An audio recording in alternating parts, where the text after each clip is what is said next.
Hello అండి, అందరికీ నమస్కారం.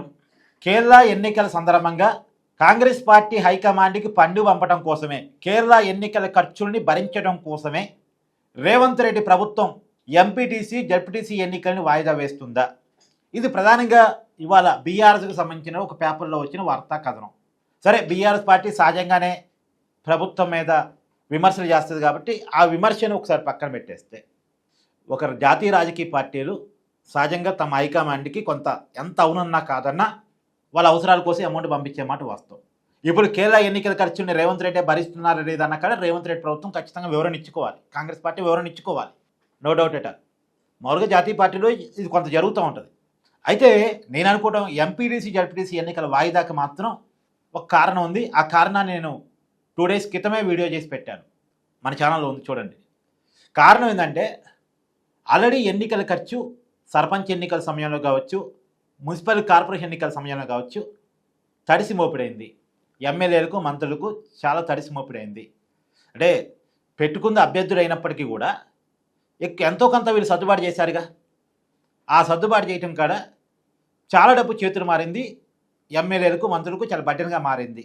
ఇప్పుడు మళ్ళా ఎంపీటీసీలు జడ్పీటీసీలు ఎన్నికల్లో పోటీ చేసినప్పుడు వాళ్ళకు కూడా అమౌంట్ సర్దుబాటు చేయాల్సి వచ్చింది. సర్దుబాటు చేయాల్సి వచ్చినప్పుడు ఇక మా వాళ్ళకి కాదు, ఇప్పటికైతే కొద్ది టైం ఇవ్వండి, ఆ టైం తీసుకున్న తర్వాత పెట్టుకుందాం అనే ఆలోచనతో జరిగినటువంటి చర్చే వాయిదా కారణం. కారణాలు ఏవైనా చెప్పొచ్చు. బీసీ రిజర్వేషన్ల కారణంగా చూపిస్తూ బీసీ రిజర్వేషన్ల మీద మేము పోరాటం చేస్తాం, అవి సాధించి ఎన్నికలు పెడతాం, మాకు కొద్ది సమయం కావాలి అని కాంగ్రెస్ పార్టీ అడిగింది. నిజానికి ఆ మాట చెప్పిన తర్వాత బీసీ రిజర్వేషన్ల మీద ఒక్క మంత్రి స్టేట్మెంట్ మనం చూసామా? ఒక్క పోరాట రూపాన్ని మనం చూసామా? కాంగ్రెస్ పార్టీ నుంచి కానీ ప్రభుత్వం నుంచి కానీ బీసీలకు 42% రిజర్వేషన్లు సాధించే దానికోసం ఒక్క ప్రోగ్రామ్ అన్నా అనౌన్స్ చేయబడిందా? లేదు, ఇది కాదు కారణం. ఖచ్చితంగా ఇది కాదు. ఎన్నికల్లో డబ్బు పెట్టాల్సి వచ్చింది, ఆ డబ్బు ఇప్పుడు సర్దుబాటు అయ్యే పరిస్థితులు లేదు. మళ్ళీ పార్టీ గుర్తుల మీద జరిగే ఎన్నికలు, ఓడిపోతే పరువు పోయింది. అంటే ఓడిపోయే పరిస్థితి ఉండదు, అధికార పార్టీకి అడ్వాంటేజ్ ఉంటుంది, కాదని కాదు. కానీ డబ్బు అయితే విపరీతంగా ఖర్చు అయ్యేది. కాబట్టి అందులో రైతు భరోసా ఇవ్వలేదు. ఎంపీటీసీ జడ్పీటీసీ ఎన్నికలకు వెళ్ళాలంటే ఖచ్చితంగా రైతు భరోసా వెయ్యాలి. వేయకుండా ఎన్నికలకు వెళ్తే కాంగ్రెస్ పార్టీ ఓడిపోయే ప్రమాదం కూడా ఉంటుంది. కాబట్టి ఇలా రకరకాల కారణాల ఫలితంగా ఎన్నికను తాత్కాలికంగా వాయిదా వేసింది. ఇది నిజం, ఇది మాత్రమే నిజం. అవునా కాదా? మీ అభిప్రాయాన్ని కూడా కామెంట్ చేయండి. అంటే ఎన్నికలు అనేది ఖర్చుతో కూడిన పని. కాకపోతే ఇంకోటి కూడా అనుకుంటున్నారు, ఇప్పుడు అసలు ఎంపీటీసీ జడ్పీటీసీ ఎన్నికలు పెట్టకుండా సర్పంచుల ద్వారా ఎంపీపీలని, ఎంపీపీల ద్వారా జడ్పీ చైర్మన్ ఎన్నుకుంటే ఖర్చు లేకుండా పని అయిపోద్ది. ఎంపీపీలన్నీ కాంగ్రెస్ చేతుల్లోకి వస్తాయి. ఎందుకంటే మేజర్గా సర్పంచ్ స్థానాలు గెలిచింది కాంగ్రెస్ సంబంధించిన వాళ్ళేగా. ఎంపీపీలు కాంగ్రెస్ చేతుల్లోకి వస్తాయి. ఎంపీపీలు అందరూ కాంగ్రెస్ వాళ్ళు అయినప్పుడు ఆటోమేటిక్గా జడ్పీ చైర్మన్ కూడా కాంగ్రెస్ చేతుల్లోకి వస్తాయి. ఇది పెద్దగా ఖర్చుతో కూడిన పని కాదు. ఎంతో కొద్ది గొప్ప సర్పంచులకి ఏమైనా ఇవ్వాల్సి వస్తే ఇవ్వాల్సి రావచ్చేమో, కానీ పెద్ద ఎక్కువ ఖర్చు అయ్యే కార్యక్రమం కాదు. అదే డైరెక్ట్గా ప్రజల దగ్గరికి ప్రజల ఓటుతో ఎన్నికలకు వెళ్ళాలంటే చాలా ఖర్చు. ఇది పెద్ద ఖర్చు కాదు. పైగా ఎంపీపీలన్నీ కాంగ్రెస్ చేతుల్లోకి వస్తాయి, జడ్పీ చైర్మన్లన్నీ కాంగ్రెస్ చేతుల్లోకి వస్తాయి.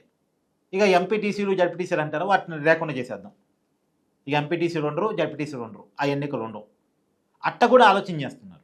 ఎందుకంటే వాళ్ళకి ఏ బాధ్యతలు లేవు, వాళ్ళకి పెద్దగా నిధులు విధులు ఏమీ లేవు కదా అనేది ప్రభుత్వం అనుకుంటానమాట. కానీ నిజానికి నిధులు విధులు కల్పించాల్సిన ప్రభుత్వమే.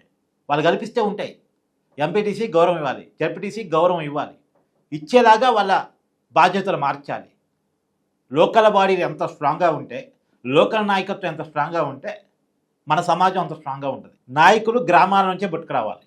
డబ్బుల్లో నుంచి కాంట్రాక్టర్లు, రియల్ ఎస్టేట్ వ్యాపారులు నాయకులు కాకూడదు. గ్రామాల్లో నుంచి, సామాజిక నేపథ్యం నుంచి, ప్రజల నుంచి నాయకులు పుట్టుకురావాలి. ఒకప్పుడు ఇలానే పుట్టుకొచ్చేవాళ్ళు. అయితే విద్యార్థి ఉద్యమాల్లో నుంచి, లేదు గ్రామాల్లో నుంచే నాయకులు పుట్టుకొచ్చేవాళ్ళు. ఇప్పుడు విద్యార్థి ఉద్యమాలు దెబ్బతిన్నాయి, ప్రైవేట్ ఎడ్యుకేషన్ పెరిగిపోయిన తర్వాత. ఇప్పుడు గ్రామీణ వ్యవస్థను కూడా చిత్రం చేస్తున్నారు, గ్రామీణ నాయకత్వాన్ని కూడా చిత్రం చేస్తున్నారు.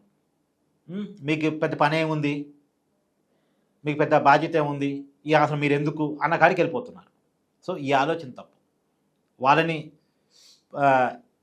వాళ్ళకి గట్టిగా బాధ్యతలు అప్పచెప్పి వాళ్ళ బాధ్యతలు పెంచి నాయకత్వాన్ని తయారు చేసిన బాధ్యత మన మీదే ఉంటుంది, ప్రభుత్వాల మీద ఉంటుంది.